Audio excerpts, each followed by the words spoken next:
নমস্কার বন্ধুরা, আমি অ্যাস্ট্রোলজার কয়াল। আপনারা যদি কেউ বশীকরণ করতে চাইছেন, বশীকরণ নিয়ে আপনারা হয়তো কাজ করিয়ে অনেক জায়গায় ঠকে গেছেন, তাহলে বলবো একটা বার আমার চেম্বারে কিন্তু আসতেই হবে। এখনো পর্যন্ত 100 জনের মধ্যে 99 জন বলতে পারেন আমার কাছে কাজ করে কিন্তু উপকৃত হয়েছে বশীকরণের কাজে।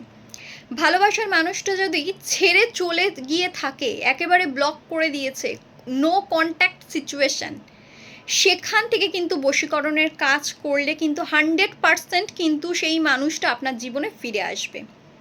আমি সবসময় বলে থাকি বশীকরণের কাজ সঠিক নিয়মে, সঠিক পদ্ধতি মেনে করতে পারলে 100% কাজ করবেই করবে। যদি কোথাও কাজ না হয়ে থাকে, আমি গ্যারান্টি দিচ্ছি আপনারা আমার চেম্বারে ভিজিট করুন, 100% কাজ করবেই করবে। আগামী শনিবার এবং রবিবার দিন যারা দেখাতে চাইছেন অবশ্যই নামটা লিখিয়ে নেবেন। আমার কন্ট্যাক্ট নাম্বার স্ক্রিনে দেওয়া রইল, আর বলেও দিচ্ছি 8420026167। চেম্বার হচ্ছে বিরাটি স্টেশনের একদম কাছে।